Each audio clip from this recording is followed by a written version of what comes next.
was already happening. It didn't just happen in that moment.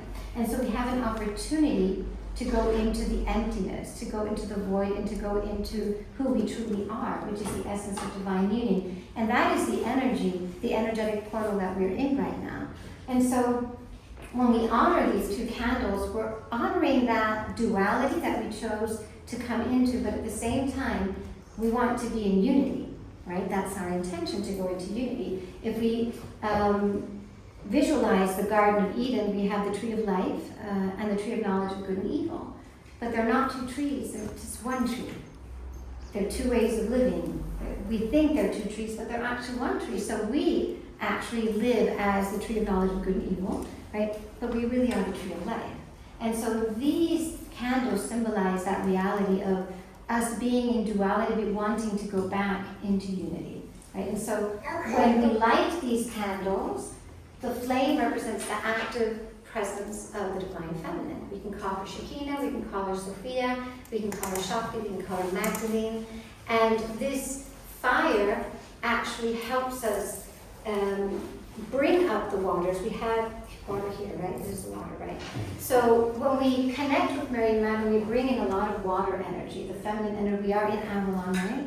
And you probably feel a lot of that deep, watery energy that is healing, that holds us, that makes us dive deep into the subconscious, deep into our shadow, and deep into our light as well, right? And so that's water, motherly energy. Yet the fire helps us bring that water up.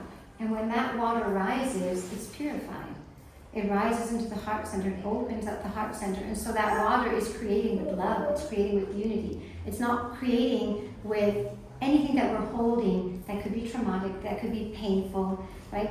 And so when we light the candles and we bring in that fire, we're saying yes to creation. We're saying yes to the divine feminine. We're allowing the divine feminine to bring us back into that moment of creation, which is so beautiful. And as we're celebrating this Magdalene Christos Shabbat, and especially right after the feast day, which we're still in that energy, aren't we? Because we have Mother Anna coming up. So we've got Mother Anna's feast day coming up, which is, she's the guardian of the Christ lineage, the matriarch.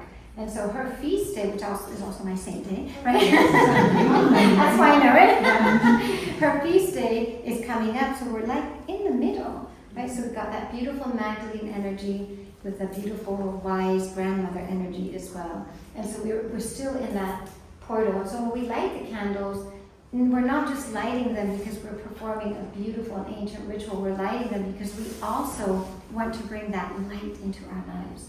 We want to bring that flame, the divine feminine, into our lives.